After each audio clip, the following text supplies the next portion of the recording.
저가정 여러분 안녕하십니까. 샘터지기 김덕겸 목사입니다.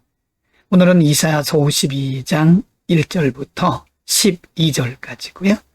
오늘 본문 말씀에서도 역시 하나님께서 유다 백성들을 향해서 그들을 깨우치시고 위로하시고 용기 주시고, 그리고 하나님께서 그들을 어떻게 회복시킬 것인가에 대한 회복의 약속입니다.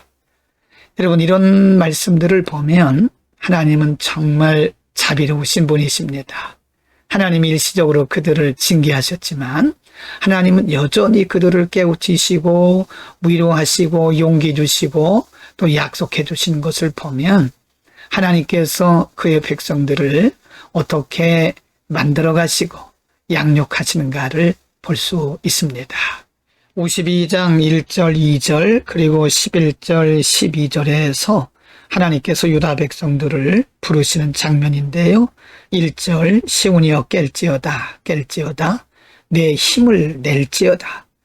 거룩한 성 예루살렘이여 내 아름다운 옷을 입을지어다. 이제부터 할례받지 아니한 자와 부정한 자가 다시는 내게로 들어옴이 없을 것입니다. 2절, 너는 티끌을 털어버릴지어다. 예루살렘이여 일어나 앉을지어다.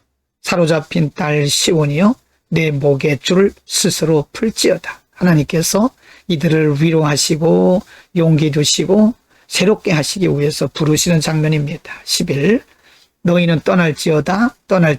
거기서 나오고 부정한 것을 만지지 말지어다. 그 가운데서 나올지어다.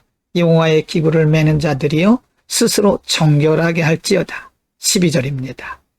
여호와께서 너희 앞에서 행하시며 이스라엘의 하나님이 너희 뒤에서 호위하시리니 너희가 황급히 나오지 아니하며 도망하듯 다니지 아니하리라.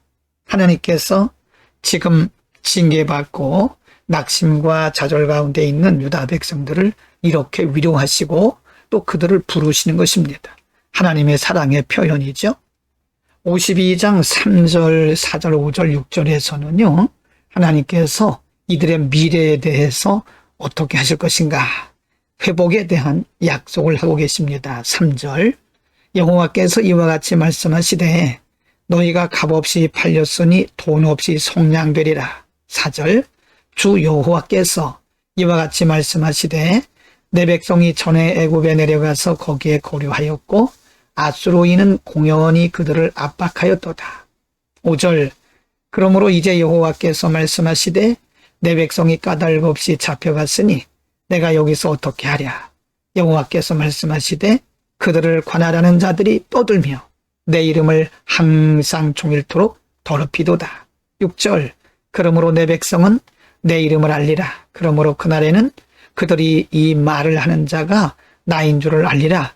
내가 여기 있느니라. 하나님께서 약함에 빠져있는, 절망에 빠져있는, 실망에 빠져있는 자신의 백성, 유다 백성들 이렇게 위로하시면서 앞으로 이들을 분명히 회복시키실 것을 말씀하고 있는 겁니다. 하나님의 자비의 표현입니다.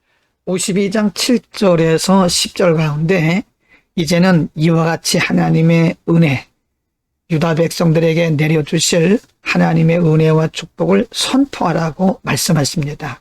확실한 하나님의 은혜를 증거하라는 말씀이죠. 7절, 좋은 소식을 전하며 평화를 공포하며 복된 좋은 소식을 가져오며 구원을 공포하며 시온을 향하여 이르기를 내 하나님이 통치하신다 하는 자의 산을 넘는 발이 어찌 그리 아름다운가. 하나님의 회복의 약속의 말씀을 전하는 자들이 행복하고 복이 있다, 그런 말씀이고요. 8절, 내 바수꾼들의 소리로다. 그들이 소리를 높여 일제히 노래하니 이는 여호와께서 시온으로 돌아오실 때에 그들의 눈이 마주보리로다. 9절, 너 예루살렘의 황폐한 곳들아 기쁜 소리를 내어 함께 노래할지어다. 이는 여호와께서 그의 백성을 위로하셨고 예루살렘을 구속하셨습니다. 10절, 여호와께서 열방의 목전에서 그의 거룩한 팔을 나타내셨으므로 땅끝까지도 모두 우리 하나님의 구원을 보았도다. 하나님의 은혜를 선포하라고 하는 말씀입니다. 지금 기죽어 있고 낙심하고 절망 가운데 있는 자신의 백성 유다 백성들에게 하나님의 이와 같은 은혜의 복음, 은혜의 말씀을 전하라고 하는 말씀입니다. 오늘 본문의 말씀은 하나님께서 자신의 백성 유다 백성들을 일시적으로 징계하셨지만 이제는 궁극적으로 그들을 회복시키시고 치유하시고 옛날의 모습으로 다시 돌아오게 하시겠다고 하는 하나님의 긍휼의 약속입니다. 인간은 하나님의 징계를 받게 되면 누구나 다 연약해지게 됩니다. 그리고 절망하게 되죠. 그러나 우리 하나님께서는 그러한 우리들의 모습을 기뻐하지 않으시고 하나님께서 적극적으로 우리를 위로하시고 또 우리에게 새로운 용기를 주시는 좋으신 분이십니다. 오늘 본문에서 이와 같은 하나님의 긍휼과 자비를 전하는 자들의 발이 얼마나 아름다우냐고 말씀하고 있습니다. 오늘도 하나님의 자비와 사랑을 누리면서 전하는 복된 하루가 되기를 축복합니다. 기도하겠습니다. 거룩하신 아버지, 우리에게 끝없는 사랑과 긍휼을 베풀어 주심을 감사합니다. 하나님의 무한하신 사랑을 받은 우리들, 우리의 삶의 현장에서 하나님의 사랑을 누리며 많은 사람들에게 아직도 하나님의 사랑과 자비를 모르는 자들에게 증거하는 복된 우리의 입술과 우리의 발걸음이 되게 하여 주옵소서. 예수 그리스도의 이름으로 기도드립니다. 아멘.